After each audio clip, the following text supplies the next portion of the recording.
All right, welcome to the PricePlow podcast. It is December 18th, 2019. No, I'm going home on the 18th. It's the 16th. 16th. Yeah. All right. Welcome to Dripping Springs, beautiful Dripping Springs, Texas. This is actually, we are sitting here on 2 acres of property. There's a little bit of construction going on next door, so apologies for any of the noise here. But this is a rental.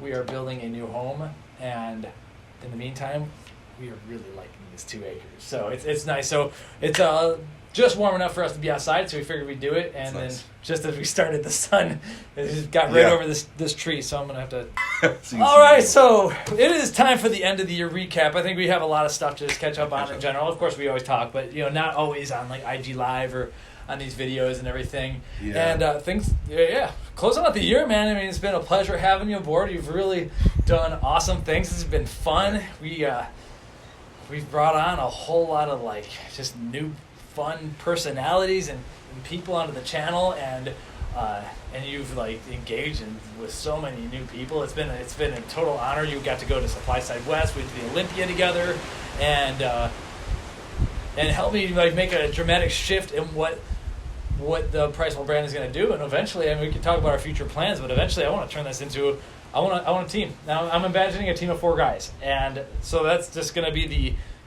one of the first videos I'm going to record is that we're going to be hiring. And I'm going to start with a digital content manager, basically blogger / writer. Dude, we need bosses sometimes too. We're not the most organized people. We have a great task management system that sometimes gets fallen behind, and we had to have a phone call about that. But like, yeah, and it's tough. Like when I moved out here, we're like staring at a ton of oak trees. I had a bad month, and then Ben was prepping for a show, and like we just didn't have our game together. Yeah. And it's okay when you have a team and one person's struggling or one person's like dieting down for a show. It's gonna happen. But when everyone's hurting, if it was like when you were moving, I could take up that spot. Remember like that 2 weeks there? Oh yeah, dude! I didn't realize how bad that was gonna be when we were moving here. This all happened fast. It wasn't supposed to be like this. But then you got sick or allergies or whatever, and you had a bad month, and then I just was beyond help with my training and stuff. And I think the two of us, like one of us, needs to like be pushing. So yeah, that was tough. But I feel like I don't know. I hate to speak for the brand, but like I feel like we added like more depth to the brand this year. Mm-hmm. Like not that it was a one-way street before; it was only outbound content. But I feel like we created more of a conversation with the industry. Right, and I think that was definitely something that a lot of people needed and wanted. And there's a lot of people who just want to see us review hardcore stimulants all day long, and that's just not going to happen anymore. I mean, dude, I got a 2-year-old daughter, and I'm not going to be snorting drugs on the channel. It's always funny because like I'll go places. I went someplace last week, and important people were like, "I loved this video that you did," and they like named it right there, the product that I reviewed, and I was like, "Why didn't you comment on it?" Like I don't know, like some still.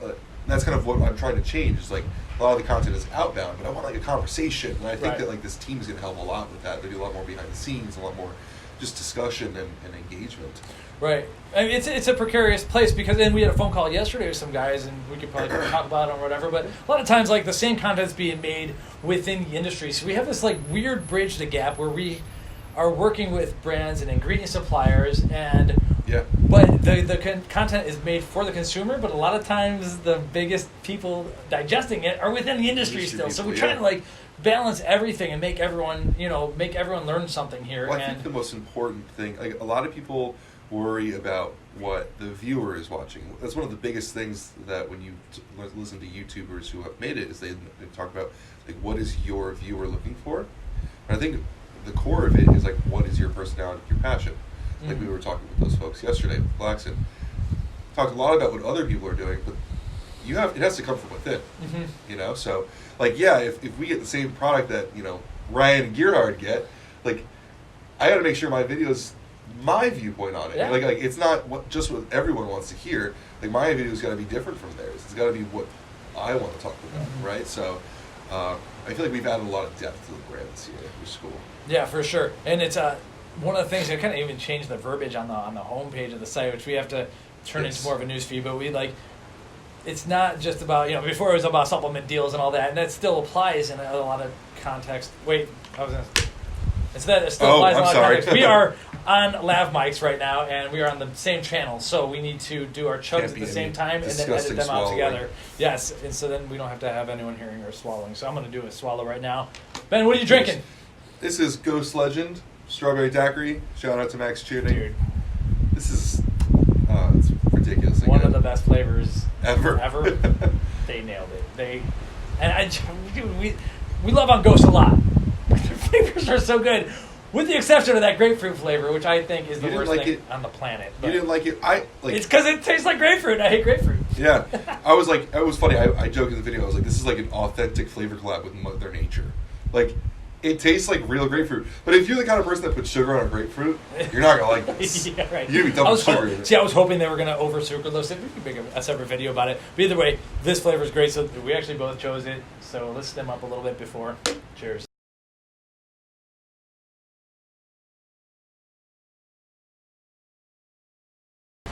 Dude, I swear, I taste the strawberry seeds. There's a weird. I don't know what you call that. Because yeah, the seeds have like, I don't know, when you chew on, Yeah. you feel there's something else comes out of there. When we did cherry limeade at NutriBiome, Mr. Michael Perez explained to me that there's two kinds of lime flavors. There's lime and lime peel. Mhm. Lime peel is that thin, like when you eat the watermelon and you eat that white part at the top, it's that. It's not really a flavor, Right. but it has a flavor. No, it to is. Yeah, right. You know, That's- and you can have straight lime and it doesn't taste like limeade. Mm-hmm. That lime peel is what gives it that aid. Yeah, dude. So So yeah, real good. What were we talking about before we took our chugs?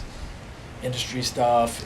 Glaxon, I mean, Glaxon to talk about like adding depth to the brand and how we're not doing those ridiculous stimulants, which came up this weekend. And Yeah, obviously, I said on the channel, I said I'm going to respect the 11th Circuit's decision on DMAA. They decided, and that's that. So I obviously have opinions that my interpretation of DSHIA, but the law of the land gets decided, the laws get interpreted by the judges. So let's just it's moving on. It's like to the point of maybe something could happen to the Supreme Court. At this point, it's like you know what? Okay, that's been decided. Moving on, and the biggest thing that's changed is that we've added a dimension of professionalism, and of course we're still having fun. We're still like talking about tasting weird things or whatever, For sure. and having fun. But there is an added level of dimension, of professionalism that I feel like you've brought on. Even though it's not like we're not wearing like shirts and ties and stuff, it's like a different kind of thing. No. We're actually like we want to talk about next level stuff. Like what's the next big ingredient coming down the pipe, and I want to get into the science part of it, and that's going to be a big part of the writer, blogger, the editor, the team that we bring in. This has to have intelligence to it, and yeah, I really feel like I remember my first week, my first video. I asked you like, "What's the intro for the video?" And you're like, "What's your intro for your video?" Like, and I had to like find myself, as cliche as it sounds to say, and I had to figure out what my shtick is, and I realized it's that marriage of actual real athlete and scientific industry insider. Mm-hmm. You know, like I'm able to talk the talk at Supply Side West with Dave Sandler and Drew Peters and real ingredient providers. You know, we're not just two bros reviewing caffeine on YouTube. Right. You know, like we rub shoulders and elbows with some of the top people in the industry, and we can sit at the same table. But at the same time, it's relevant to people who are actually in the gym training. Right, and at the same time, I don't think we're coming out like trying to pretend like we are going to rewrite the Krebs cycle or something like crazy. Like we're going to pull out. So we're not. I'm a mini PubMed warrior, we can call it. But yeah, we're not like crazy hardcore PubMed warriors where we are, citing page 43 of this, of this study or anything like that. But I like to go down certain rabbit holes, and for me, a lot of those rabbit holes are far more into the diet realm of things, and that's where I think I'm going to spend the 2020s going down into those directions, because I feel like since we had. Well, we might as well get some personal catch up too. We can talk about all sorts of stuff here, but I had a wild time moving into this place, real happy, and that it was harder than expected. Then you got I have a toddler who it's tough to adjust to new sleep cycles, and then the allergies hit me, and these trees and everything. So I was like, I had a rough time, and then I fixed it. And I feel like in the last month, I've just like, I feel so much better than I felt in so long, because I feel like I finally nailed my angle on the low carb diet. Right. Where I'm not like a full blown keto guy, but I'm definitely not I'm not in glucosis either. And so I've figured out my cycling, I figured out my fasting, I figured out my training window, I figured out sleep. And it's the most ridiculous thing. It took me 2 years to figure this out with a kid. I need to go to bed at 9 p.m. And there's no other way around it. She's a morning person, I'm a morning person. We are waking up early, and I have to spend time with my daughter at some point in the morning. Do I want to be miserable? And seriously, I mean, I'm not ever miserable hanging out with her, but do I want to be like needing 10 cups of coffee or pre-workouts to like literally hang out with my kid? With your kid? Or do I want to be up before her? I already got like the one thing I do every morning for work, get that out of the way, and then it has to do with like some of the data behind the scenes, and then I'm ready to rock. And when I go to bed at 9 p.m., and a lot of times I'm not falling asleep till like 9:30, it could be even later, but if I'm like in bed in the 9s, dude, everything has changed, and it's like it's fixed. It just fixed everything. It's like sometimes when you use like you iron out a lump, and then everything just also just gets like fixed out, and that happened to me. So I'm feeling great, and I'm like super excited to like enter this next decade. And 10 years from now, I don't know if I'll be going to bed at 9 p.m., but you need to find the thing where in a computer system, sometimes like the bugs diverge when you fix a bug, and it breaks 4 other pieces of the software. Right. And that's like the bugs are diverging. For me, I fixed a bug and all other bugs converged. And it made me so excited about everything, really. I need sleep. That's I complained about it so long. It's like, finally, you can't add sleep in the middle of the day. You can't add sleep in the morning. If someone's waking you up in the morning, you have to go to bed earlier. So end of the rant. I'm feeling good. I'm excited, man. Yeah, I think sleep was one of the best things I did. I did it about a year and a half, 2 years ago. I fixed it when I got my CPAP, and I got regular on circadian. For me, it's 11 to 7 is the perfect. I think what really speaks to how impactful it's been for you is you just said it's been for the last month. It's really been in the last 2 weeks. Really? Dude, time to search it. But like that's how much better you feel. Right. It feels like it's been. Well, I've gotten a month worth of stuff done in that amount of time, probably. Like compared to, you just can't. Nothing works right when I'm underslept. And so like there was a really good Twitter thread. The guy he's been on the Joe Rogan podcast, but Peter Attia MD's the Attia Drive podcast. This guy Matt Walker's got a 3-series episode talking about sleep. And it turns out his book is kind of like based on some like the foundations are based on some shaky data. But at the end of the day, he's making a very strong point that our society is underslept. Yeah. And we are facing like severe consequences from it. Our kids are not learning as well. Everyone's diets are off. It's worse for your blood sugar levels. I could prove that to you. Like everyone who with a CGM knows this. You get bad sleep, you're screwed on your blood sugar levels. And a billion other things, car accidents, everything. You're not able to learn. And so he's just making this point, like, dude, sleep is such a foundational thing, and so many people are sitting there on their damned Instagrams. Yeah. Dude, get that thing off. Sometimes I just turn off Wi-Fi at midnight completely. Yeah. Just like, there's not many wireless signals out here. So like, when we moved here, I turned on my phone. I saw 0 Wi-Fi signals. So like, that is cool. I don't think I've had it for like 15 years. But anyway, so it's just like a foundational thing. So if anyone's interested in sleep, the Matt Walker series on Peter Attia Drive, or maybe like one episode on JRE is pretty good. This guy, he knows his stuff, and it's not rocket science. Like over the course of time, we've done so many things that have made us so sick. So like everyone's pointing, is it the carbs? Is it the seed oils? That's what I think it is. Is it like this? Is it that? It's also like sleep is thrown in there, and we're not getting enough sleep, and like the society's falling apart. And we've done so many things wrong, so many drugs, so much like whatever, social engineering and propaganda is like, you can't figure out what's going on, and that's like part of the game. But I think sleep is a very major one. That I think the problem with the sleep problem is that the side effects of it, or the effects of it, are either like things that you're just like, I'm just being a pussy right now, like, I'm tired, I'm sleepy, I want to sleep more, whatever. Or things that like you don't notice. Like for me, my sleep problems came a lot more from like snoring and being a larger human. When I meet other bodybuilders and I try to help them with their sleep, I ask them some things like, what's your blood pressure like? when you wake up in the morning, is your chest heavy? Like they're like just certain fatigue questions. And they're like, yeah, but that's normal. Like, I work 50 hours a week. I eat a lot. I train twice a day. Like I should feel like this. I'm like, no, you shouldn't. And I think people normalize all these lack of sleep deprivation effects. And then the second they start getting good sleep, they're like, I've never felt like this in my life. It's crazy. Yeah. It's like rocket fuel. Like when my circadian rhythm is on point, I wake up in the morning and I get right out of bed. Mm-hmm. And I don't know anyone that does that. Mm-hmm. Like my eyes open, my feet hit the floor. Like there's no rolling around. I don't want to get up. And I've been like that since high school. Before I figured this out, it was like 15 more minutes, whatever. Like no, like when you get good sleep, you wake up, get up, and start work. Mm-hmm. Yeah, that was always normal for me. I would always crash at 3:30 p.m. Oh yeah. And that changed when I went hardcore keto, and I've kind of come back to earth a little bit from that. But I've been able to avoid the naps unless I'm a train wreck. But yeah. I think napping is good. I can get a 20-minute nap though once in a while. I haven't needed to lately, but man, a solid 20-minute one is great. If I take like like the 60-minute. No. I think a 20-minute nap right in the middle of the day isn't. There's some people that say that if your sleep is on point, you shouldn't have to. I don't really believe that. I think some cultures where they're like siestas, or I think India does it as well. I think they know what they're doing. I think that makes sense. And it's 20 minutes. Mm-hmm. Like you spend 20 minutes in the toilet if you need to. Like just like you waste that much time in your day. Right. Yeah. So it's a quick 20-minute nap. It's easy. After college, we traveled Europe a little bit. We went to my favorite city, Valencia, Spain. Valencia, or whatever they pronounce it, and it was like whatever that timer. I was getting a little foggy, sleepy, 3:30, and like we're walking around. Where'd everyone go?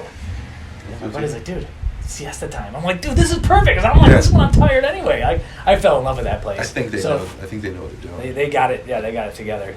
They cook their food. They eat with families. The whole natural thing. It always just comes up in the whole diet wars and everything. But there's some good food. But yeah, the women were beautiful in that city. And honestly, that was 2005. So I hate to see what the food supply has done to that city, because it was amazing back then. People like to say that in Europe they're not they haven't hit that kind of stuff, like France with all their red wine and stuff. Mm-hmm. That they're, but I don't know. France, it's a lot of carbs. I don't know if I buy the whole Europe is immune to this whole thing, or I think we all have our vices. I think everyone has their whole thing. Like, see, yeah, I'm like shifting my.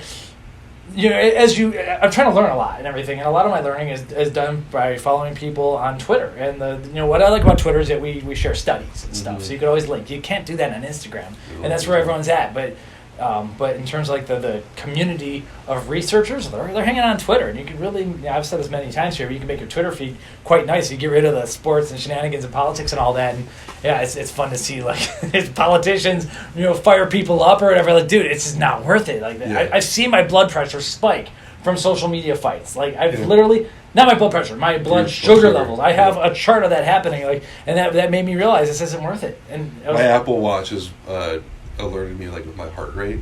Not alerted me like an emergency, but like if I look at it later on in the day, like I can pinpoint where like I got into an argument with some dude on Instagram or something. Yeah, like, dude, it's pretty incredible. You can watch like I've seen people like watching like I think it was funny like they showed like their Apple Watch when they were watching the Game of Thrones show finale, and like in that hour they like captioned like this dude died here, the fight happened here, and you can see their heart rate like going up and down. Dude, that's awesome. Yeah, your body responds to this stuff. Like I mean, it's getting ready for a fight. Your heart's you're gonna start mobilizing fat and sugar and everything. Like you're getting ready to rumble, man. And you got to get in or get out or get a fight going. Well, I think doesn't know that you're watching a TV show. Like we've had that for the last 50 years. We've been around for like 500,000 years or whatever. So it's just like. Yeah.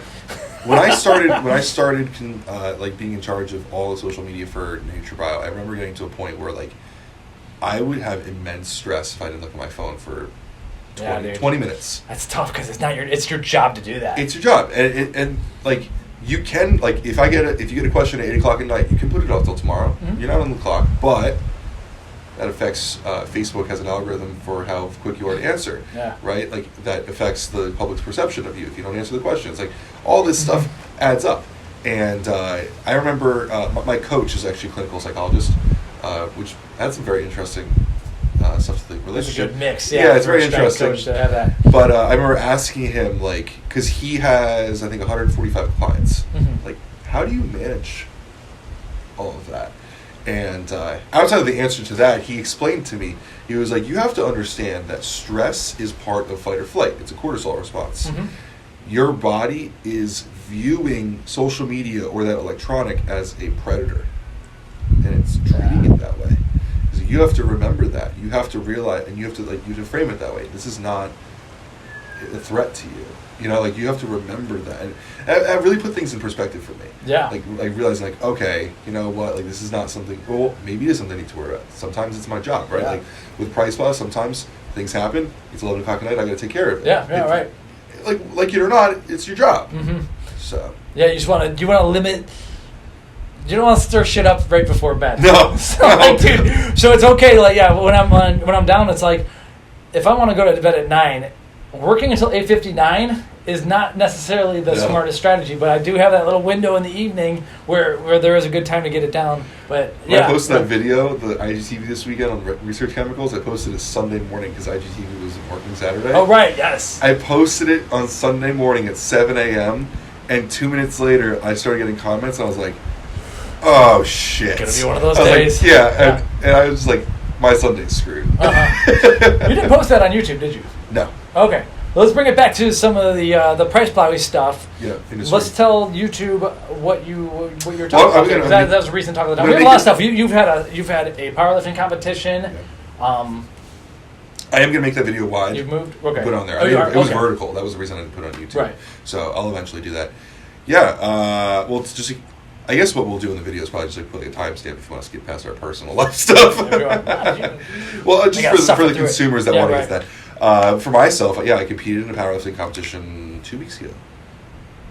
On Sunday it was 2 weeks. Mm-hmm. I squatted 705, benched 415, and deadlifted officially 635. I pulled 680, and we had some political issues on that one. I went into the meet. I think we all kind of do this. We get a little bit greedy. I wanted to squat 705, and I wanted to total 1800. Okay.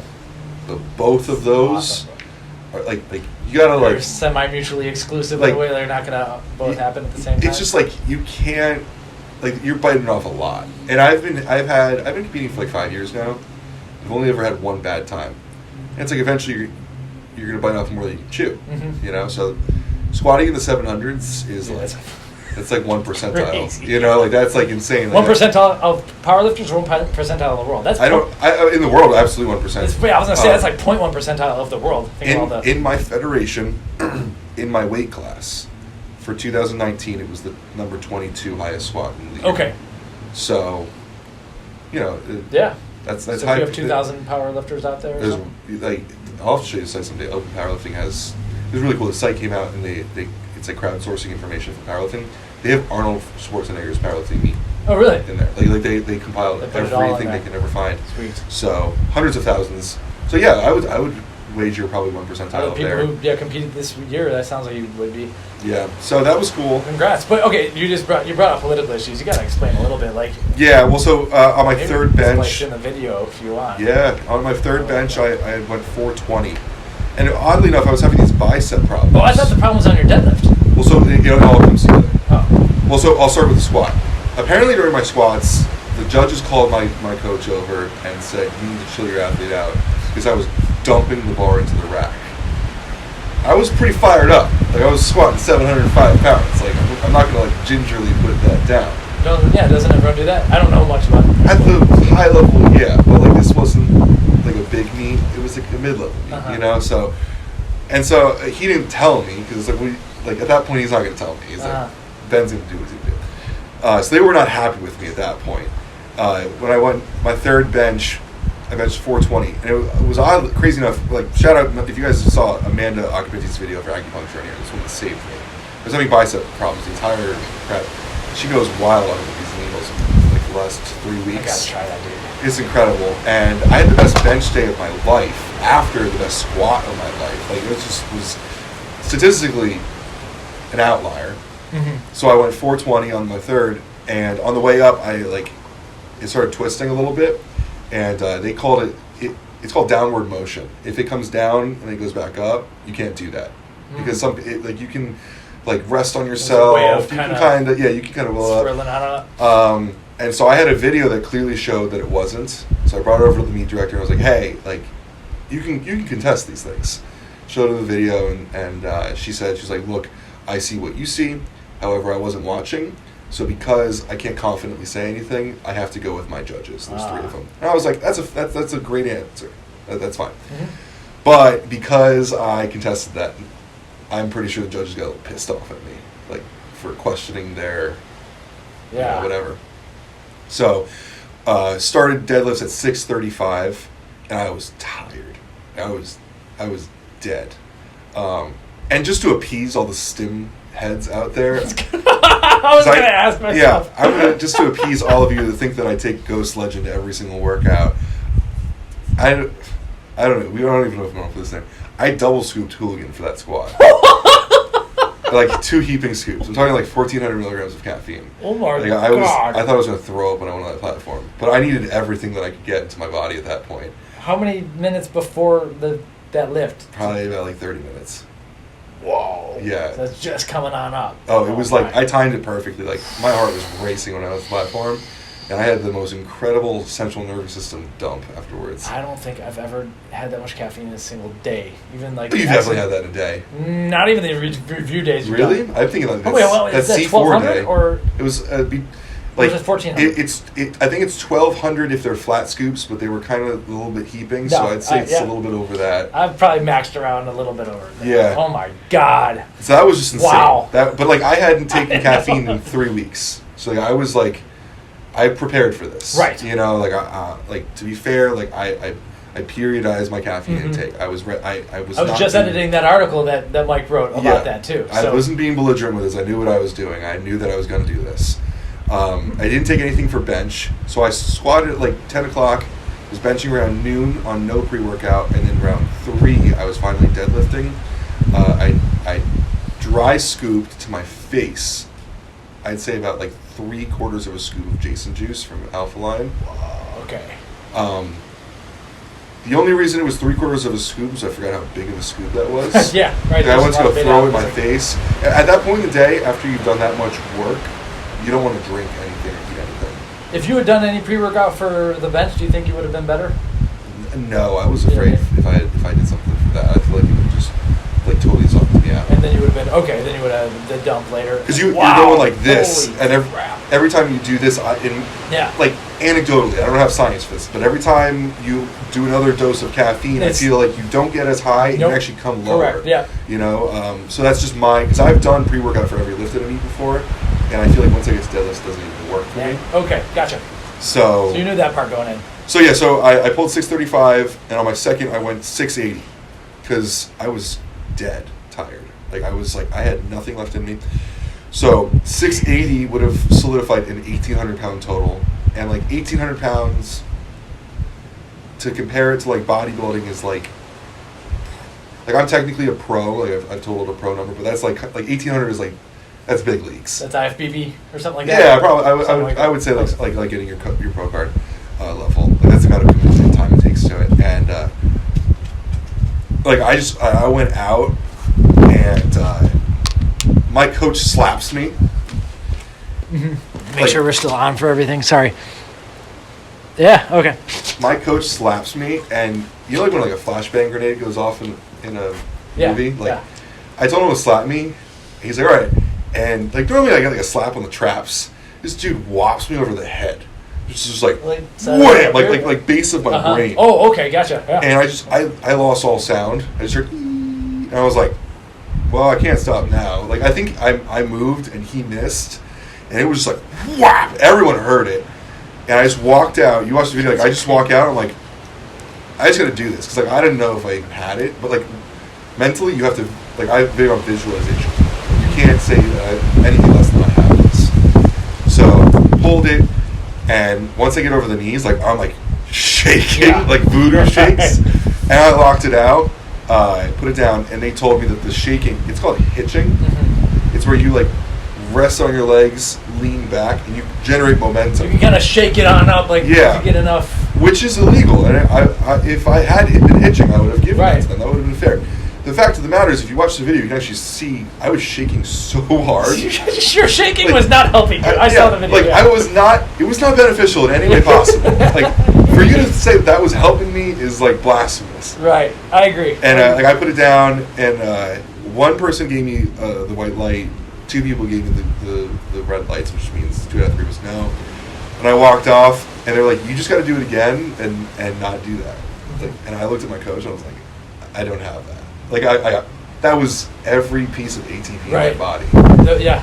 So but I tried. Maybe you got so angry you could do it, but I tried. Okay. Oh, I tried, man. I thought about every single person that ever made fun of me in high school. Like, you know, like it's like when you get in that zone, you're like that person that made fun of my haircut in 6th grade. Like, Ben Gay. Yeah, they called me Ben Gay. Like, sorry, no, did we just edit that out?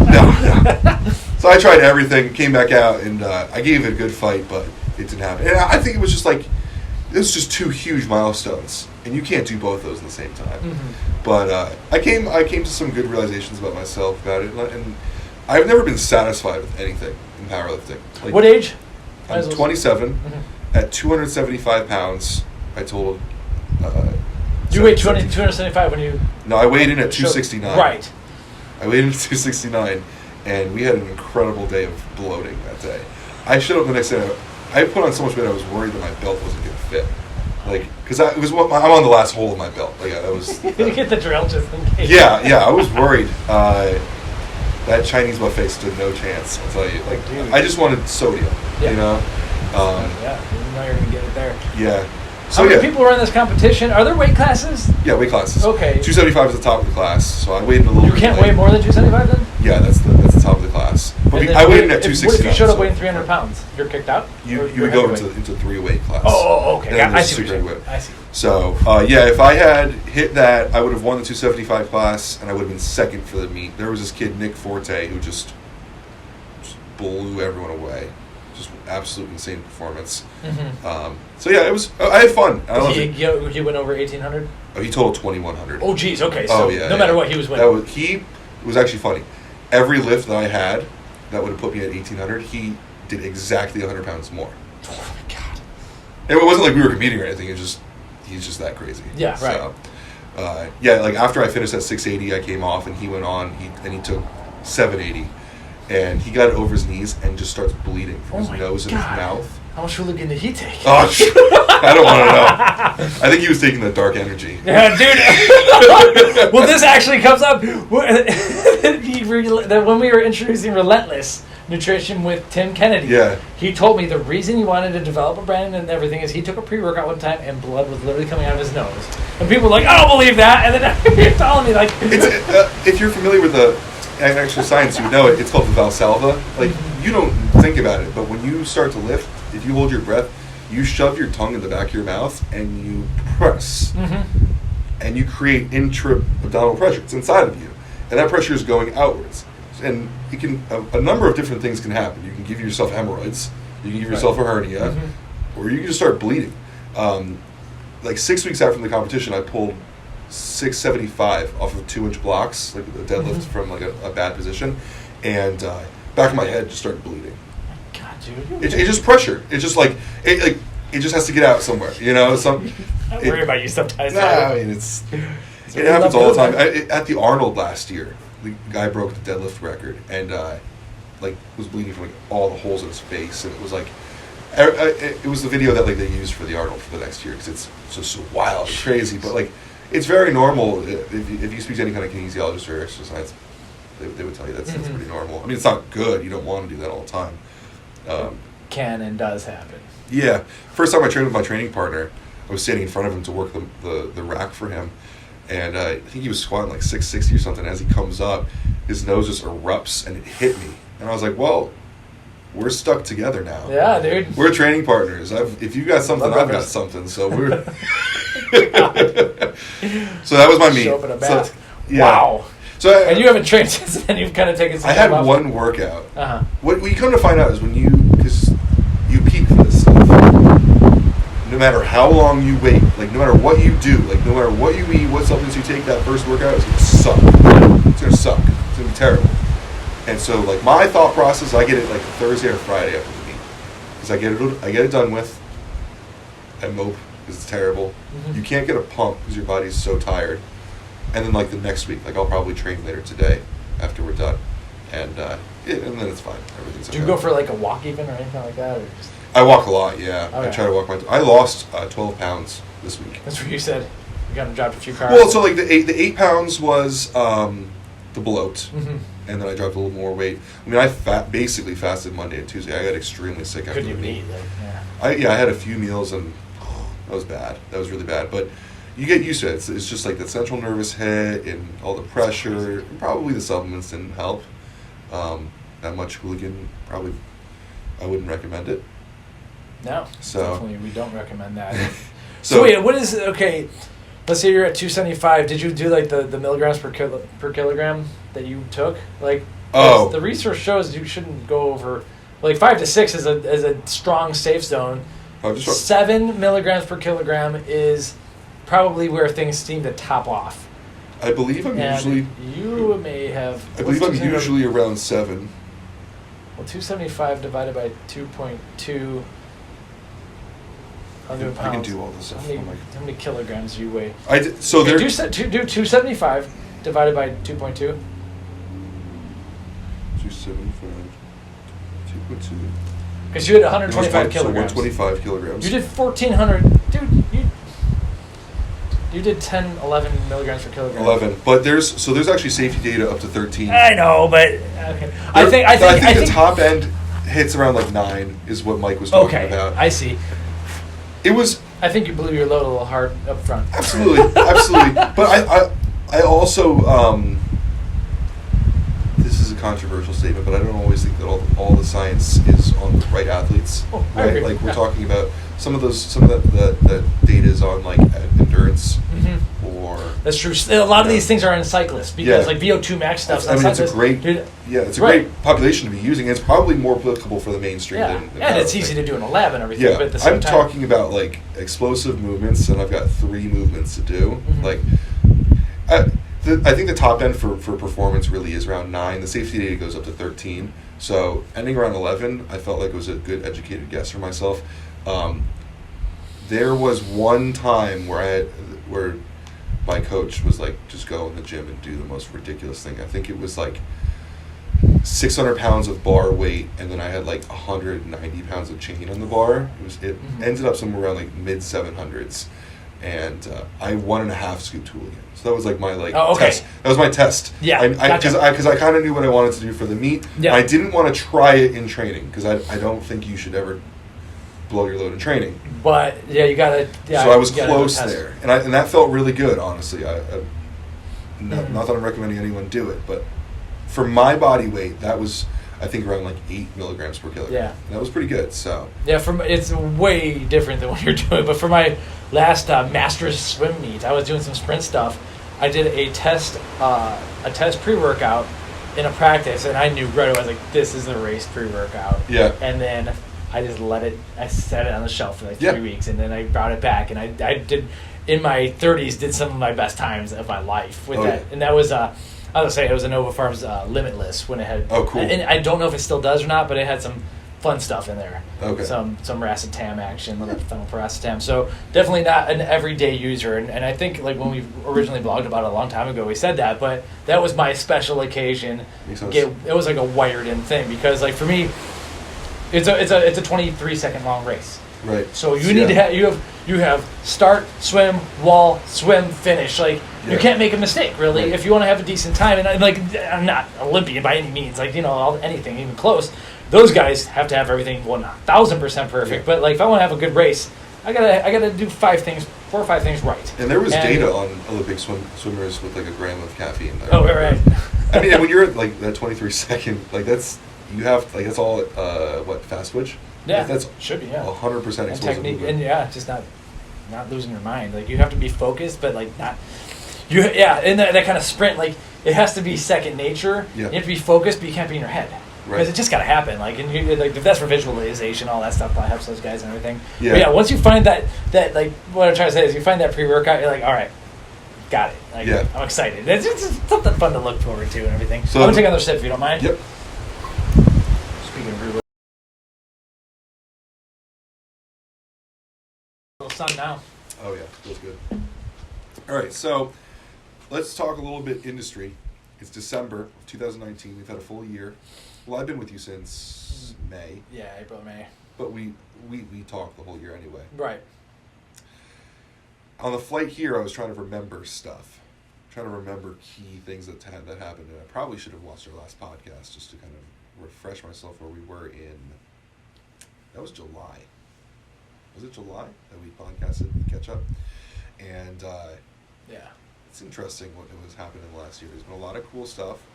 There's been a couple regulation things happening. New ingredients in the advisory list, CBD getting warning letters. 18 of them. We never really covered that. No, I think that's important. We got called out by someone we respect for not talking about that. Well, I think it's tough to keep up with all this stuff. I think it's also not only like sometimes when we don't talk about things, it's not only a call out, but it's like, why isn't PricePlow talking about it? Do they know something we don't? Because Mike just moved to a lot with no reason. Doesn't care about it. Well, for me, I was confused about what they were trying to say in the letters in a certain way. Like their letters were saying, we're writing to you because of your marketing techniques, but the overall statement to the public was that CBD is not a DSHEA ingredient anyway. So it's, why do you care about the drug claims if it's not even a DSHEA ingredient? Mm-hmm. You know, so that just didn't make sense to me. There's new ingredients on the warning list, stuff like N-methyltyramine got put on there, hordenine got put on there. I think watch list, right? Watch list, advisory list. Advisory, yes. Which means that there has been significant abuse or reason to believe they need to research it further. Which I love the advisory list. I think it's a very unpopular opinion, but I think that previously the reason they made it was because they were just banning stuff and no one was advised or warned. So we said, we'd like to discuss more. And they're like, all right, we'll let you know before we do stuff. Mm-hmm. So now we know what they're looking at. Stuff like laxogenin, which we know for a fact has been Superdrol instead, or just nothing in it at all. Mm-hmm. There's reason to believe that they should be looking into it. And I think that's good that we can tell. So there's a lot of innovation as well, a lot of new products.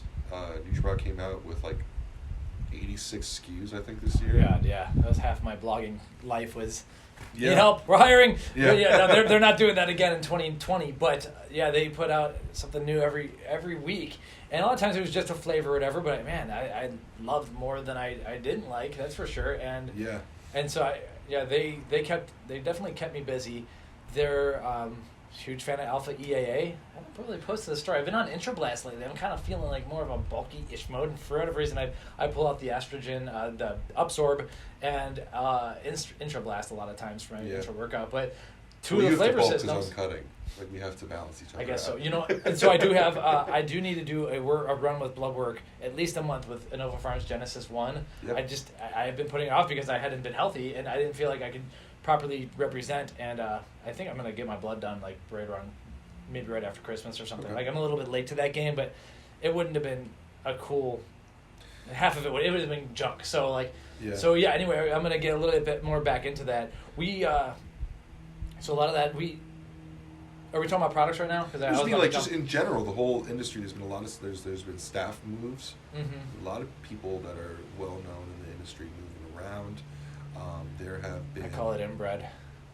Yeah, I mean it's interesting because it's a small crew of people. If you think about I don't know how other industries really are, but you think about the amount of money that is poured in and out of this industry. Yeah. It seems like a small number of actual employees dealing with that much money compared to my my past life. We had like 3,000 employees doing like less money than a lot of this stuff, and it was like, man, we're tinkering with like a lot of small time stuff compared to this industry where one protein SKU like pours in a ton of money. So anyways, there's not a zillion people, and everyone starts knowing each other. There's a good feeling of job security. After I left NutriBio, I realized like I can find a job, right? You know, and especially if you have the right network, like I'm blessed to. It's kind of funny because sometimes you meet, especially the marketing people, the sales people. It's not so much, but the marketing people. It's like very rinse repeat. You know, these guys, they're just spending someone else's money to do the same kind of content with a different influencer.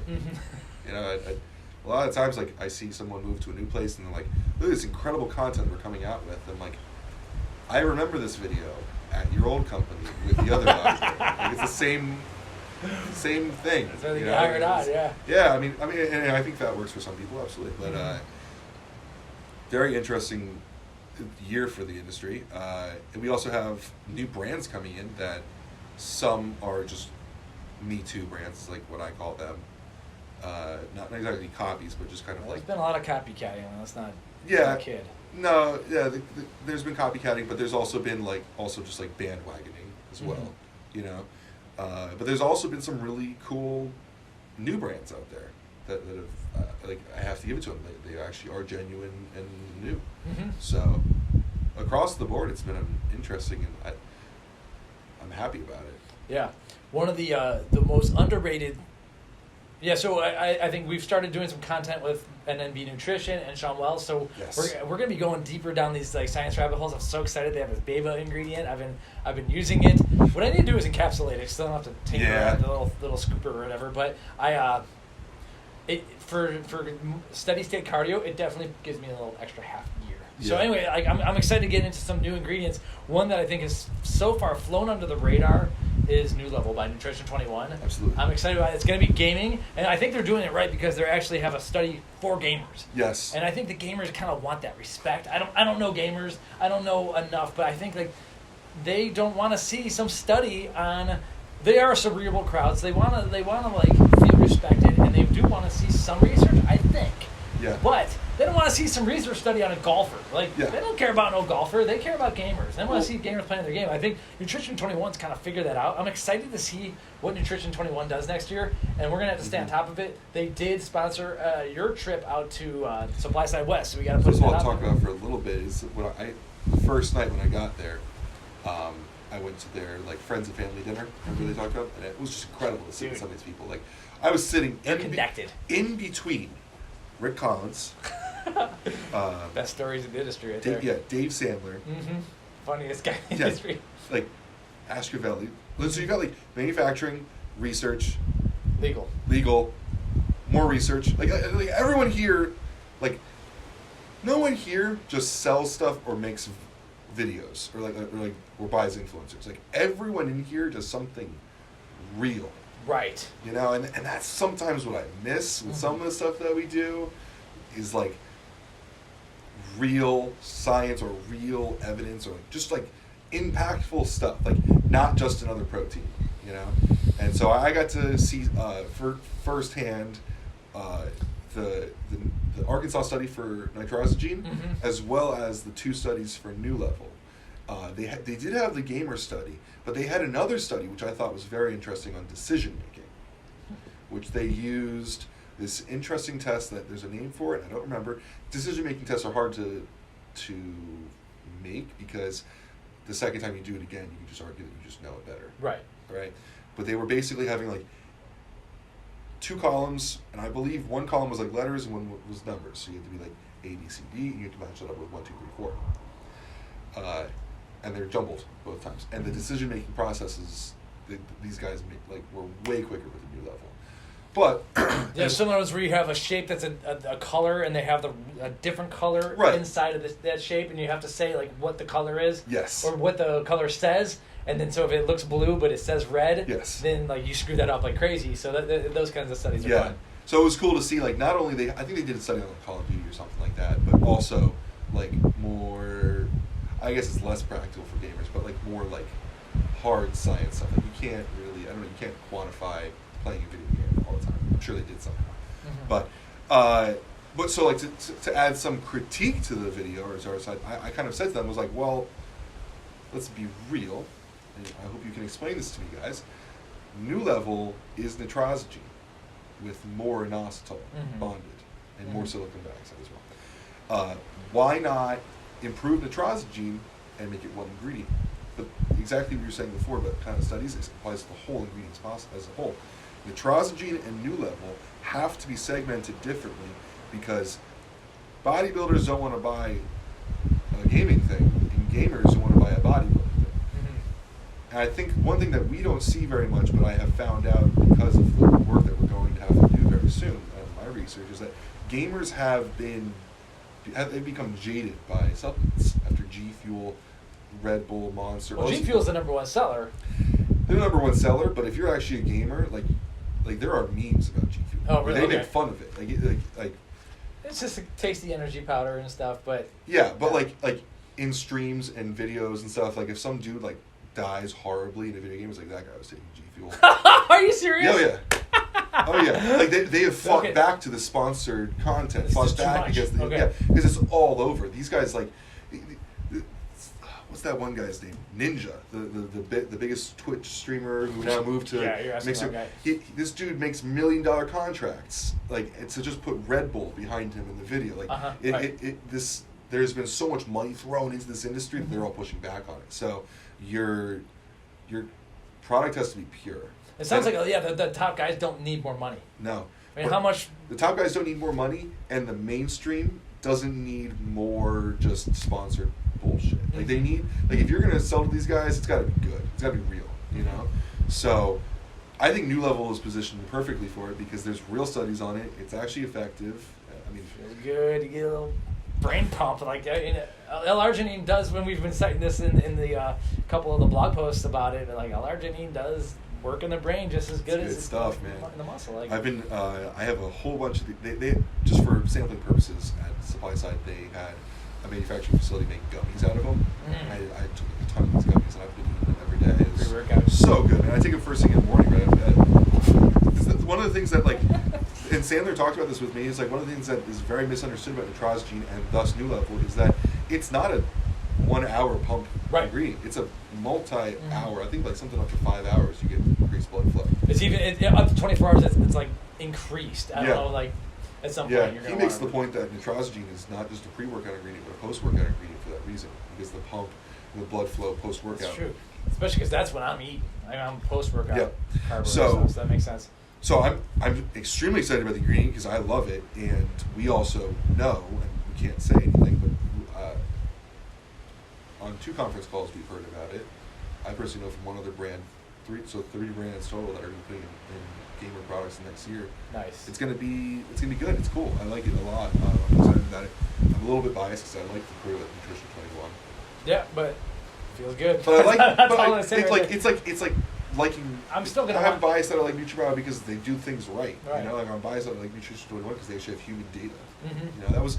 I remember when I was standing at the booth with them, Todd Spear, like just like ripping ingredients across the hall. It's like, yeah, ingredients cool, but all their studies are done in vitro. Like, they don't even know what happens when you put it in a human. Mm-hmm. Like, all of our studies are all human data. Like, we don't have. Right. That's the first thing when we first brought him on the podcast. I realized like, oh, this is a research company. Yeah, yeah. You know, he's the VP of sales, but He they're knows all shit. talking about research. You know, stuff. Yeah. Yeah. And I remember, so when I was sitting with the He also president. likes barbecue. We're gonna have to get him down here again. Oh yeah. When I was speaking to the president, he mentioned someone that was probably going to be coming after them for some sort of patent lawsuit, and he was just like, "Come at us! Like, we're built on IP and research." Oh yeah, like, they have that in their don't- background as well. Don't Yeah, they're like that's the one. That's one of the companies you don't want to go after. they? So You could really waste a lot of money in legal in this industry. Like, yeah, absolutely. So very excited about them. New Levels are really. I mean, I think across the board, the whole industry is improving. Contrary to popular belief, what some other people might say, I'm excited for the next 5 years. Mm-hmm. Yeah, I'm excited to see like a lot of the things that the supplement industry has been saying, like the nutrition and diet community is coming around to, and like sometimes it means like, hey, if you eat right, I don't need to take all these choline or carnitine supplements and everything. Like, and it's just getting back. I'm getting back into the ancestral eating, but it's just still like there's always this avenue. Like, oh wow, it's like kind of coming together for me. Yeah, I think like a lot of people tell me like egg yolks are a great choline source. Like I eat 5 whole eggs for breakfast, but when I take a good nootropic, it doesn't feel like I ate 5 eggs. Like Correct. And I also drink kefir for breakfast. There's a lot of live cultures in it, but I don't kid myself that like it's better than taking a pill of probiotics. You know, like I think like Yeah, I don't know anything really about that, to be honest with yeah, you. like I'd there's rather have only the kefir. what's up? I'd rather have the kefir.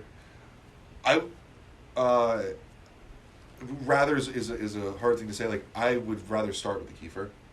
You know, like like same thing with like protein. Like if Mm-hmm. you're not meeting your protein goals and you could add in more meat, I'm not going to tell you to take protein. Right. You know, I'm not going to tell you to take more essential amino acids if your diet sucks. Mm-hmm. Like I would I don't like to say something is better or worse. I just like to, like in terms of overall fitness, like they're all pieces of a puzzle, Mm-hmm. and some should come first. Right. You know, so I think diet should always come first, but I think there are shortcomings of diet. Like diets are you can accomplish a lot, but if you're squatting 705 pounds, like there's no natural caffeine source that I'm going to be taking for that. You know, like I'm not chewing green tea leaves. You're not going to be eating a bag of cocoa. Or Yeah. not cocoa. Yeah, coffee yeah, beans. yeah. Like, So crazy. Yeah, I'll have to send this to Yeah. Robbie. I haven't so what else? told him yet. Well, fun trip. We went to the NutriBio Crew Barbecue Bash, but before that was the Natural Body Inc. Yeah. annual block party. It was huge. We So it was forged a great great finally to meet relationship Steve with and them. Tim and Steve in person, and they are the real deal as advertised and everything. It was fun. We got to meet Gronk there, That was cool. also as advertised, and I love all of that, man. Steve like is New York to me, yeah, right? yeah, Like based on relationships. That is all he cares about. If you burn him, he'll burn you. Like you are only as good as the relationship is with him, and I respect the that. kind a of lot. business he runs, he's got to be like that, especially in New York and everything. And everyone knows that. Yeah. But it was kind of cool because we introduced a couple brands to them, and they picked it up, and hopefully it all went well and everything. We've had some cool situations like that this Yeah. year. I think. I love doing that. Like, yeah, sometimes we don't get a kickback, maybe we should. But hey, like, they asked for something that tasted really good, and I was like, well, this is stem-free pump product that I like. Yeah. So, I find I just feel like a certain like sense of pride when like something meets our standards. Like we have a buddy at bodyline.com, Darren, who will regularly call me and be like, I need this for our site. mm-hmm. Where should I find it? And I feel this sense of pride that they come to us for that suggestion. You know, like That's nice. And when brands come on there because I made a call for them, like I don't go commenting like this was because of PricePlow. Like it just feels good to help good people. yeah. I feel like I've said this a lot of times on the channel. I've said it to you. Like I'd rather spend my time positively pushing people towards the things I prefer Mm-hmm. than telling them what to stay away from. And I feel like we make an impact when we help the right brands get to the big leagues. Yes. What I loved is that when you said, and it was in a video or it was possibly just at the table at NutriBio, but you were talking to Tim and Steve, and we're like, Tim and Steve of Natural Body Inc. And you're like, dude, I could throw a dart in your store, and there is a great chance I'm going to hit a good product. It wasn't Yeah. like that 10 years ago. So at this No, point, right. like, and yeah, not every store is as good as Natural Body Inc. But Well, the when majority you have stores- that Yeah. happening, we don't need to go out of our way and rag on some glutamine-led product. And like maybe we will if we have a media guy and we could just like they could just run a GNC and get it, make some fun like vlog style content, run over and we can like quickly like do Yeah. a dump on it. But right now with our like limited amount of resources and we are like kind of bottlenecking ourselves, and I think we'll be able to expand. We might be able to do a little more of that. What I like though, so we don't need to go out of our way to do like the negative stuff. But what I do like, and I had a little bit of taste of this with blind taste testing. Yeah. And I think we could rack I think it up makes four us different all honest about it. four different whey isolate vanillas. Yeah. We don't know which one's best, and we'll just see which one comes out, and we'll Yeah. chug each one. And then like that's kind of stuff that we just can't do when we are like strapped for like to get Yeah. videos out and everything. But Well, especially because like I not I don't mean to rag on you, but because I edit my own videos, like, I don't have much time because I have like probably about half as much time as I could Mhm. if that time was put for more videos. So just percentage of my time, I would rather make positive things. But Mhm. if we had more time, yeah, absolutely, that kind of stuff would be awesome. Yeah, and we are gonna do a taste comparison video, but the Yeah. flavor. Yeah, we're gonna do a couple of them actually. Yeah, there's a couple we want to do. I think because of that point, like I remember at Nutri, we would have like generations of testing of flavors. So it'd be like, we start with this base flavor. All right, I like this, but I want more of this. Cool. Come back with 2 versions of that. Make more changes. Come back, and at some point, Michael or Mark would always come back with like a previous generation that we didn't like, and like it's just human nature. We would drink it, be like, wait, no, I like this one more. Like, well, 2 generations ago you said you didn't like that one. Dang. So it's a lot of it is because you think that something's gonna be better Uh-huh. because you have some preconceived notion. You know, when you remove that, like, it gets very honest. So that's why I liked your blind taste. The blind taste I'm talking about was just a Ghost, and it was like 3 months too late or whatever, but Welch's Amino versus Welch's grape juice.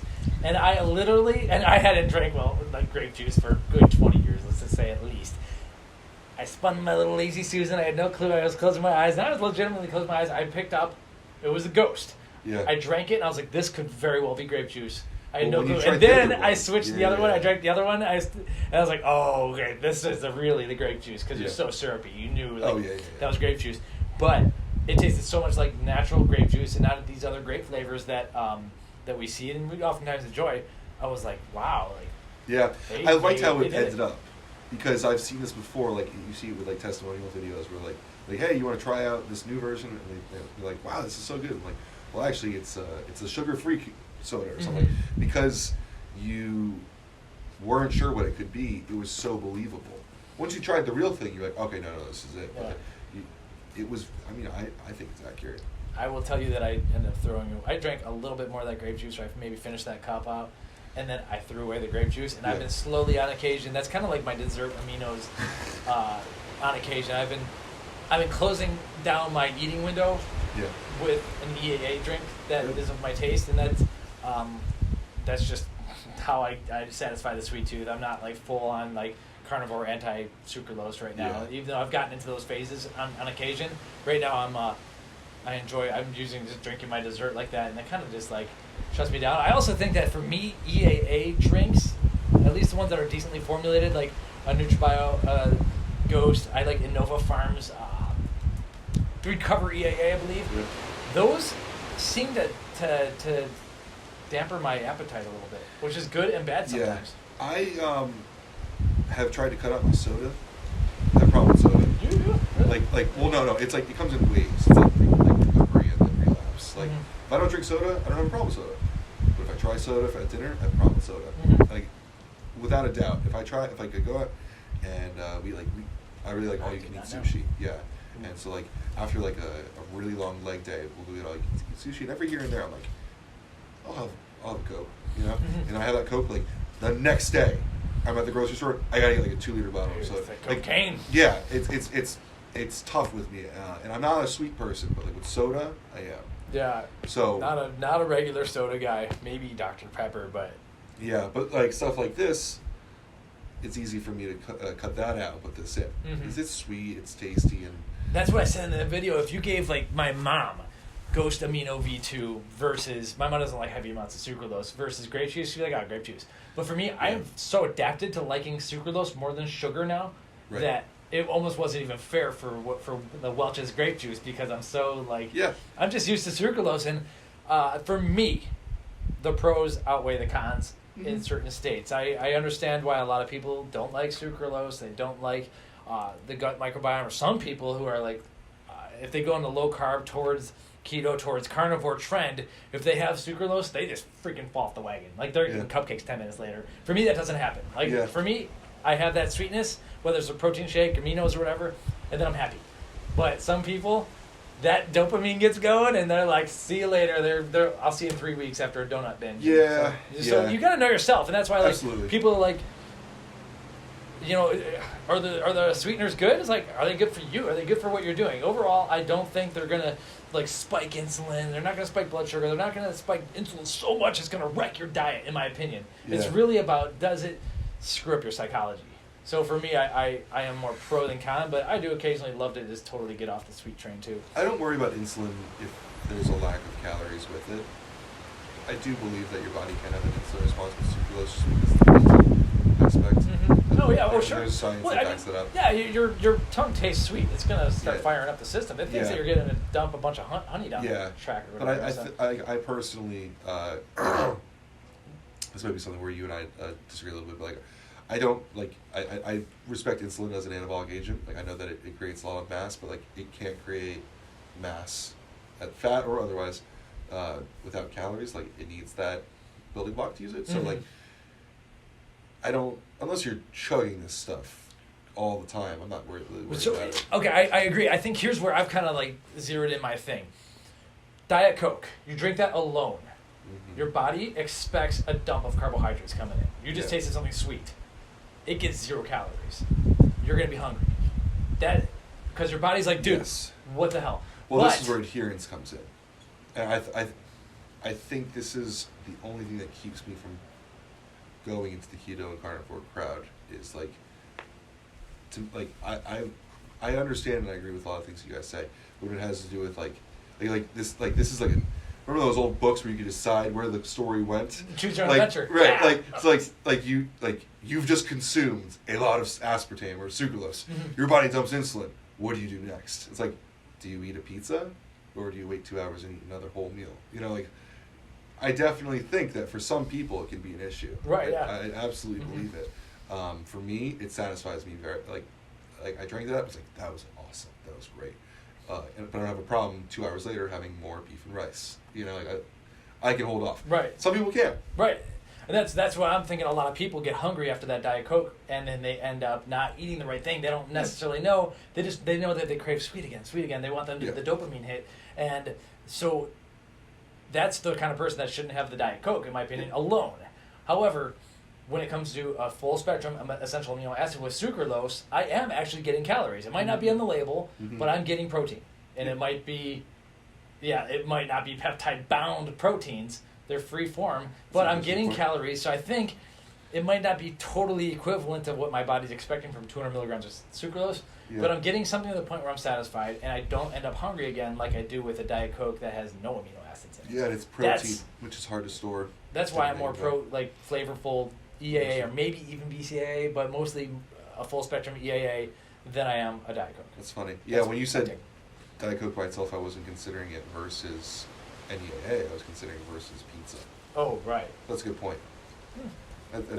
We've wandered into bro science areas there, but I mean, I follow enough of this stuff where, at the end of the day, just if it shoots you off the rails, then just don't do it. You gotta know, it ain't worth it. As much as it pains me to say, sometimes I side with Lane on a lot of this stuff.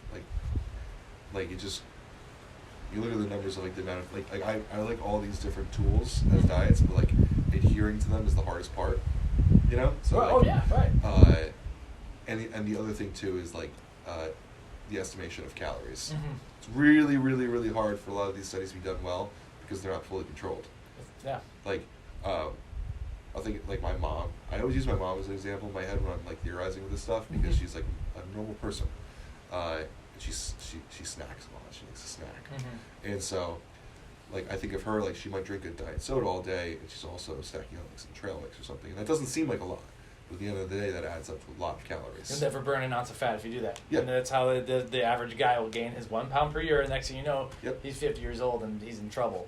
I think I agree with the adherence thing and everything. I think people create diets that are very hard to adhere to, especially when I talk about protein leverage, mineral leverage, fat leverage, and this is a combination of Amber O'Hearn, who's at Keto Carnivore on Twitter, and Ted Naiman, who I'm a big fan of, talking about protein leverage and the protein leverage hypothesis, which are some studies from the early 2000s. But if you are constantly eating stuff that's leaving your body nutrient deficient or mineral deficient or essential fatty acid deficient, unfortunately our bodies can't send us a notification, hey Mike, I need more stearic acid, or hey Ben, I need more omega-3 fatty acids. It just says, yo Ben, I'm hungry. Yeah. And so people who are not paying attention, or they're working 10-hour days in an office with donuts, they just keep eating, and they are never satisfying the fact that maybe their body just wanted some potassium or magnesium or something, and you're not even that hungry, or whatever vitamin it may be. And I think that gets even worse when you get into nutrient deficient diets. And so when we're coming down to an obese person, and I had this rant with Lane on the topic of Lane, talking about a 400-pound obese person who really can't work out hard because their joints are so messed up because they're carrying around 400 pounds. You don't have time to waste eating too many carbohydrates because they're not essential. Yeah. You've got to do, if you want to do calories in, calories out, you need to take in as few calories as it takes to get the job done, and that, in my opinion, means animal foods. Yeah. And anyway, so that's but it depends. But calories out. If you're only 10% away from your goal, and you're getting ready for a show, and that's going to work. For just counting some calories will get you there. But if you're talking about a 400-pound person who's got a serious food addiction problem, dude, that message has not worked. The Yeah. eat less, move more thing has not worked. It's right, but it doesn't work. So like we need actionable stuff that actually works. And to me, it's leveraging foods that don't make you hungry 2 hours later, Right. which means getting off the sweet train sometimes and getting off the polyunsaturated linoleic fatty acid, omega-6. So Yeah, I love this stuff, and that's where I want to take my like personal bio tinkering over the Yeah. next decade. I like to like really make a lot. I always deal like in analogies with this stuff 'cause it's easier for people to understand. Like, I think about like if you like car racing. Like, the purpose is always to be faster than everyone else. Like have the shortest track time. But you can do that in a lot of different ways. You can do it by like reaching higher top speeds. You can do it by taking turns faster. You can take like you can drift. Like there's a lot of different Right. Oh yeah, tools, for right? sure. Yeah. And like the drifting is a lot of like Japanese people, Americans like drag racing. Like what might work for one person better or make them happier isn't always the same for the rest. But we're all attempting the same thing. Yeah. Right. So, I think it's brought up. I mean, I think the debate is good. I love it. Yeah, I get. So obviously we see. I know we're not going to get into politics right now, but we see the political divide, and I think a lot of it's manufactured. I sometimes wonder if some of the diet wars are manufactured as well. It's like they want us divided, kind of thing. Yeah. And it's almost like, man. And I love Sean Baker. One of the videos I want to do this week is our influencer of the year. Yeah. But okay, I love Sean Baker sometimes, but dude, sometimes when he's attacking low-level vegans who did not, like this fruitarian guy, dude, this guy is the most harmless person on the earth. He's a twig. He's not going to hurt an ant. Yeah. And Sean Baker is going after him instead of going after the high-level people. I have a problem with that because it's creating division. Like, leave the fucking fruitarian guy alone, man. Yeah. Like, pick on someone your own size, literally and figuratively. And so sometimes I see someone like Sean causing more division than is necessary, and it's like, man, we're all trying to do the same thing. We're trying to sustainably make ourselves happy and hopefully do the same for our children too. And we all have different opinions on how to do it, but when we're like creating so much, I don't want to, like, long story short, I don't want to get into the fight because I think we could all be right in our own ways, and I'm like trying to piece together what I think is most right for the most people. But I think that applies to like a lot of divides in different cultures. Like the easiest one to apply it to is like politics. Like I'm very libertarian minded, and some people think of me as conservative because it's in that area. But like I have some very close friends that are very liberal, and like fighting with them. Like there's no point in fighting with them. They're not going to change their mind. And also like, can you blame them? Like when that's all the information they learn.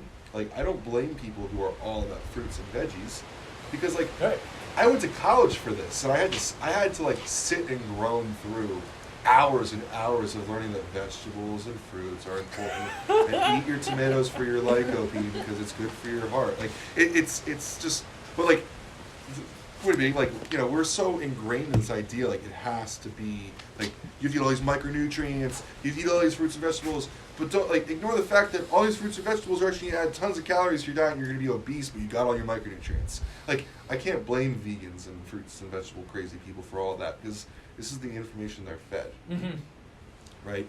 When people say like, "Oh, dude, you should eat this food," it happens all the time. Like the superfood, you need it in your diet. I'm like, why? Like I try not to hate on anything. Can you explain to me why? And they'll usually give me some sort of reason that I also could get out of beef. You know, and it's like, well, yeah, that's what I was gonna say. My food eats that food.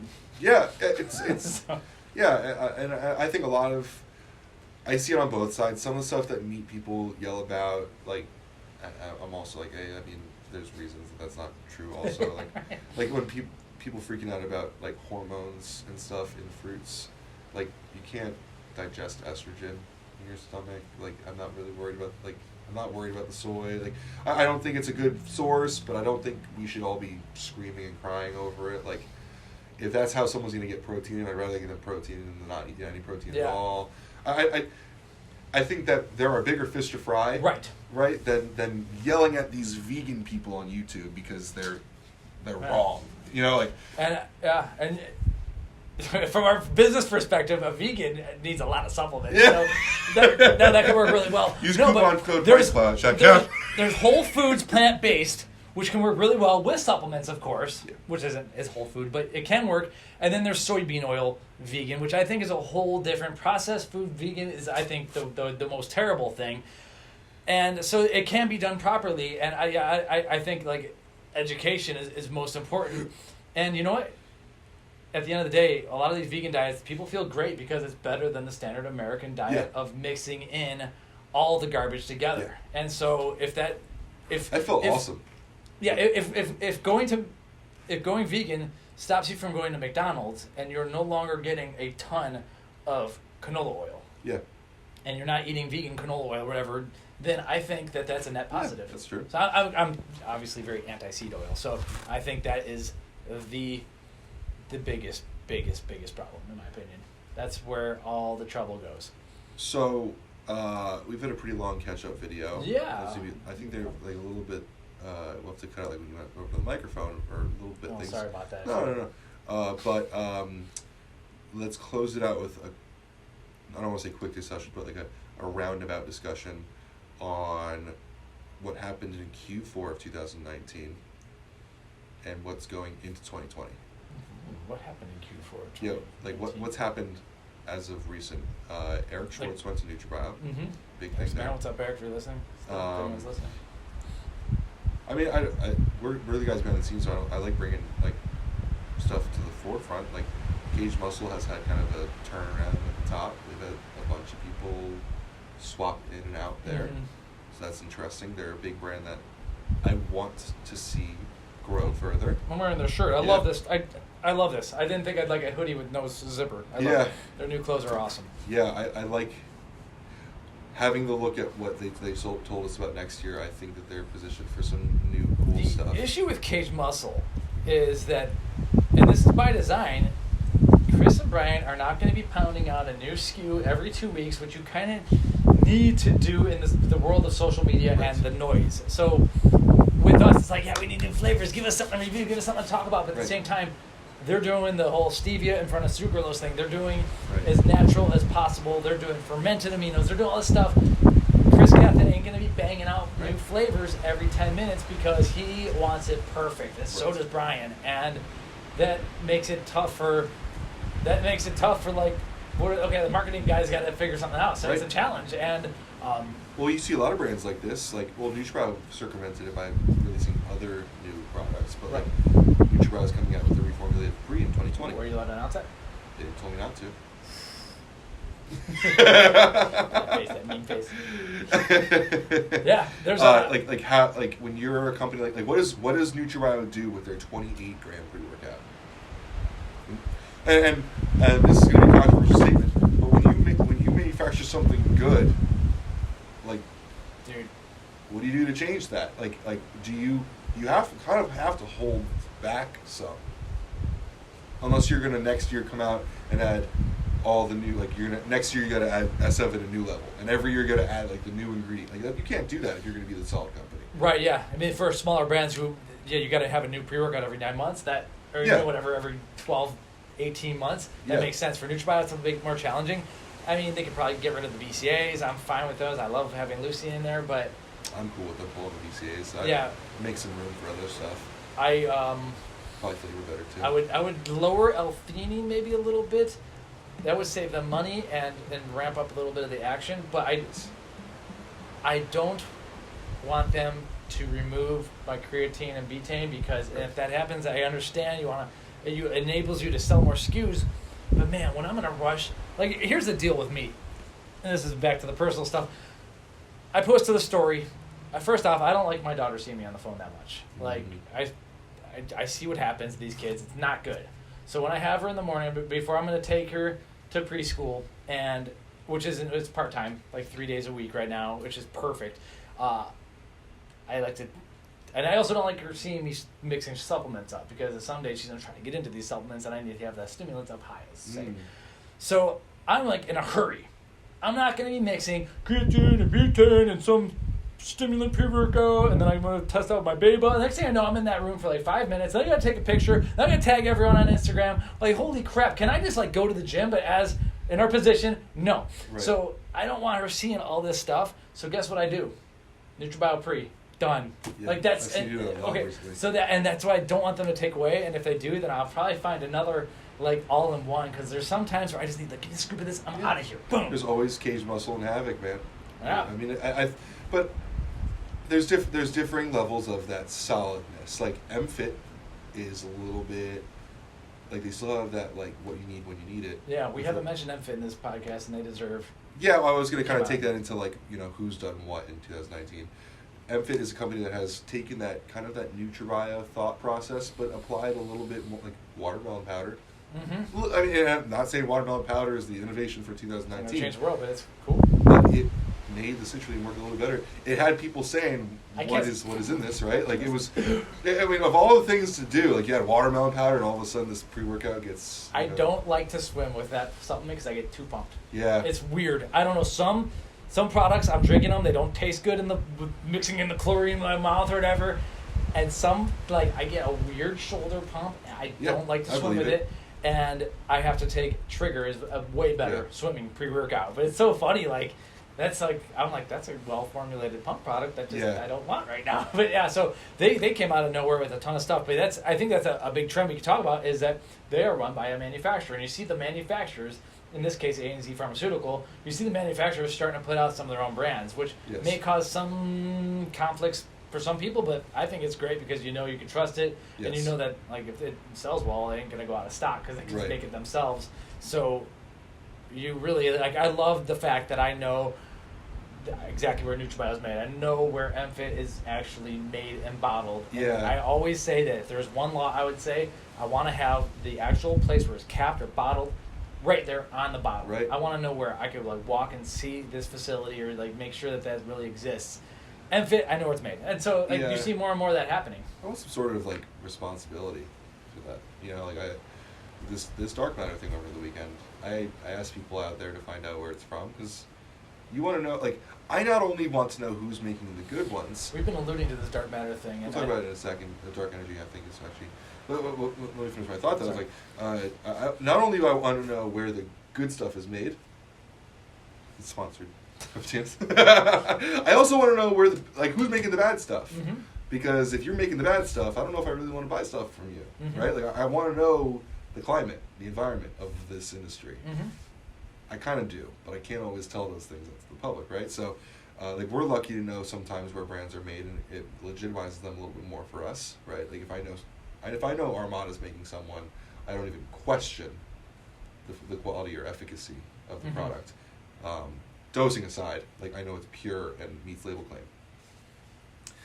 But if I see a brand that is clearly misleading or somehow unethical, maybe I don't want to buy if that manufacturer is making other people. Yeah, if they're doing midnight runs or something like that. Yeah. Let's bring it up. So this is a label that says instead of supplement facts or nutrition facts. Dark energy, yeah. In the front of it, it says research product. All the flavors are like research grape, research orange, research gummy. It's a little ridiculous. And you turn it around, and it's like I want them to know that people in the industry were laughing about this. Like it's not even like clever. It says instead of supplement facts, it says research facts, which is not a thing. It's not like. How many tubs of that stuff did you sell by making that video? I don't know. I didn't name it during the whole thing. That was one of the big things. It's like some people figured out who I was talking about, but I said in the video like I don't even want to say the name because I don't want to give them. It's like not to link them, but like with mass shooters and stuff. Like I don't think we should say their names and stuff. I don't think we should glorify it. So you turn around, it says research facts, and then the fact of the matter is that if something is a research chemical, like DMAA, you can purchase as a research chemical. Technically, it's not subject to the Code of Federal Regulations, which CFR 100 and 111 apply to dietary supplements. So if you are not subject to those regulations, you don't have to test for purity, you don't have to test for efficacy, metals, microbials, you don't have to prove label claim, you don't have to prove anything. So you're buying a research chemical that should be being used in a lab, right? And it was funny because Will Whitlock chimed in. Will Whitlock owns Leviathan Nutrition, but he also works in drug safety for over-the-counter drugs. So it's funny because Will's like, I purchase research chemicals. I don't buy them from sketchy websites, though, right? Like you're buying it from a real compounding pharmacy or And so what they're doing is they're passing this research product off as a dietary supplement. It's a powdered pre-workout. It's got beta-alanine, citrulline, DMHA. But they're not selling it as a supplement, like No. to skirt the laws or whatever you want to call it. They're actually not putting the word supplement anywhere on it or nutrition anywhere on it. No, it doesn't even say Some parts, I want pre-workout. to make sure our mic is still on. So it's masquerading as a pre-workout or this whatever you want to call it. But it's flavored. But it's flavored, and that's important Interesting. because you can get put in jail for just selling research chemicals, just because they can prove that you're selling it to people, and there's clearly no research happening. There's no rats ingesting this stuff. If it's in a capsule, If it's in a capsule, that's kind of for human consumption. yeah. But then if you flavor it in a flavor that's relevant to the human diet, like gummy bears or grapes or something, like, come on, like I don't know. To me, it was just so ridiculous, and I think that like people thought I was just like trying to be a stickler about the law, but the fact of the matter is that like they're selling a drug, and it's kind of like if you're selling Coke and all of a sudden it's like less pure, you're gonna cut it with something else. And we saw this with Craze. Craze had like 6 different batches. They didn't know which amphetamine was in which batch because they were changing it each time.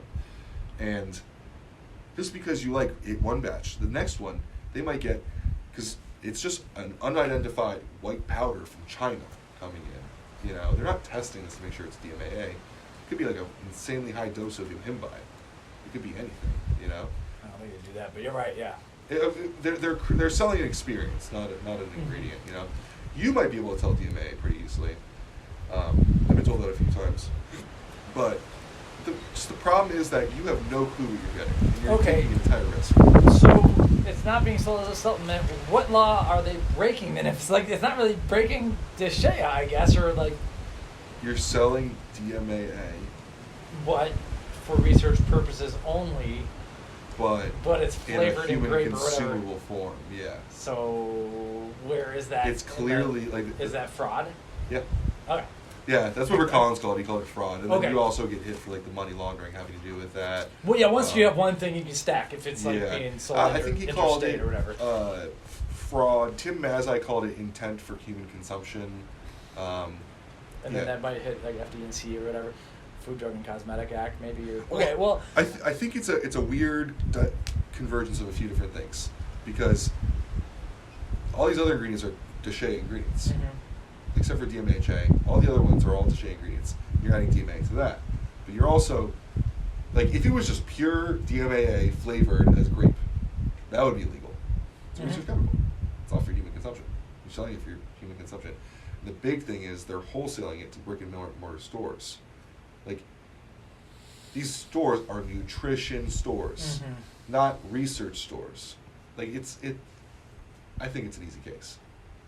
So, and just, at the end of the day, meanwhile, it's obviously making a lot of money.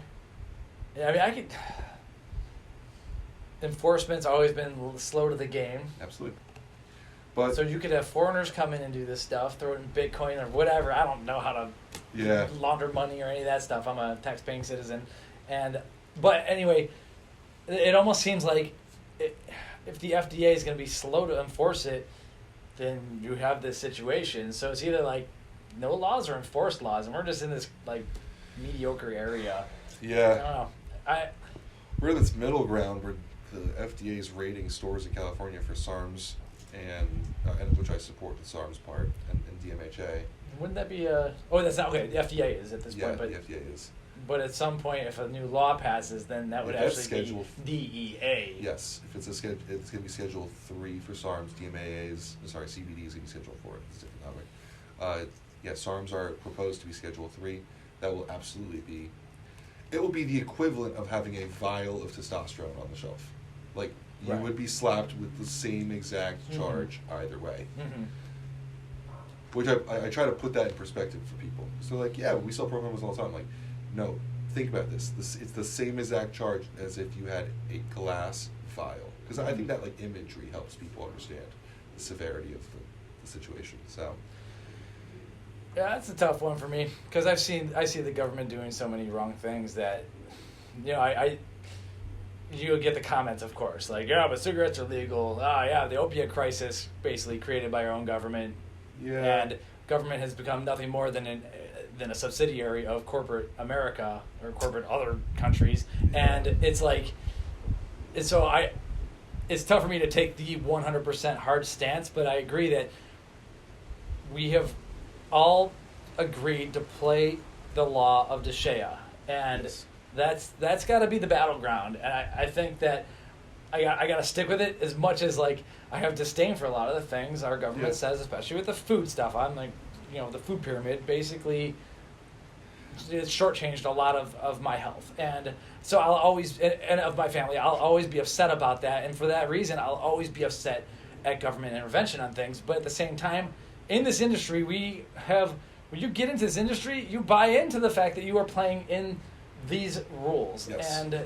And when you see people like getting around it, then it's like, okay, that might be cause for alarm for the good guys who are out there playing and working hard and trying to get things lab tested and trying to do the right thing. So the court battles have taken their course. We see where things are basically about landed right now. I don't know, like, Bruce and I might think that Deshea needs to be rewritten. Maybe it does, but for the time being, I think we kind of have our ground kind of firmly planted, and it'd be like nice to just like let it be stable for a little while. I think it always just kind of comes down to like it's the cards that we were dealt. Yeah, we're in this industry, and we accepted that, and we can go to Congress all we want. That's absolutely great, and I think that we should.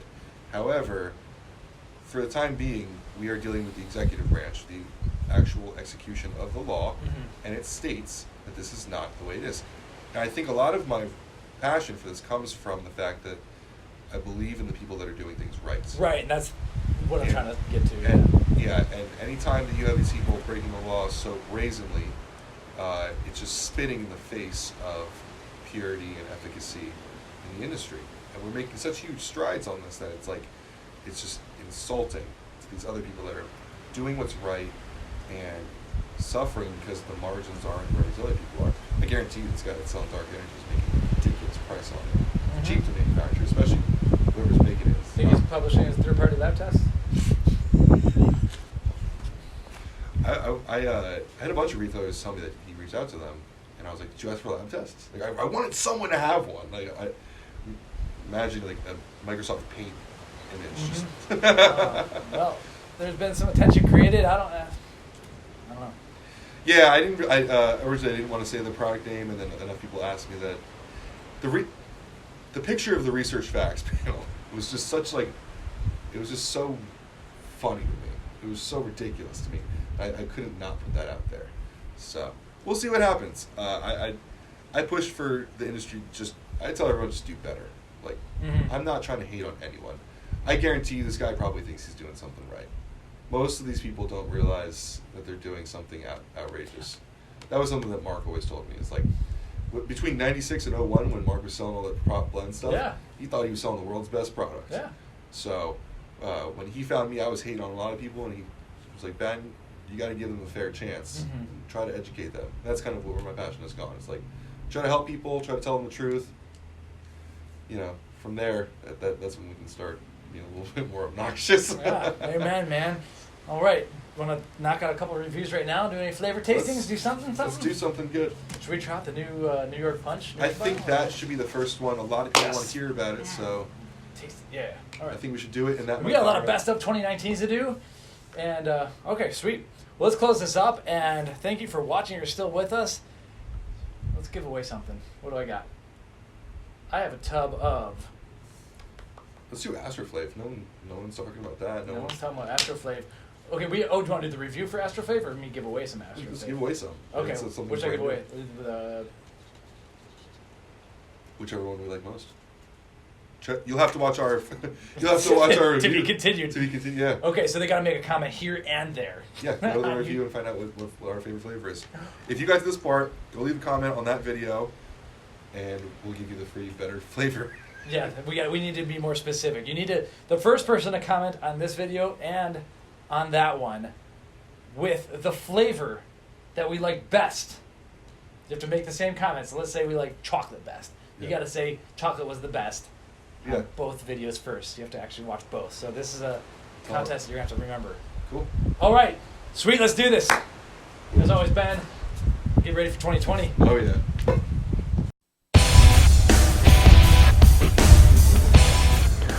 Welcome to PricePlow.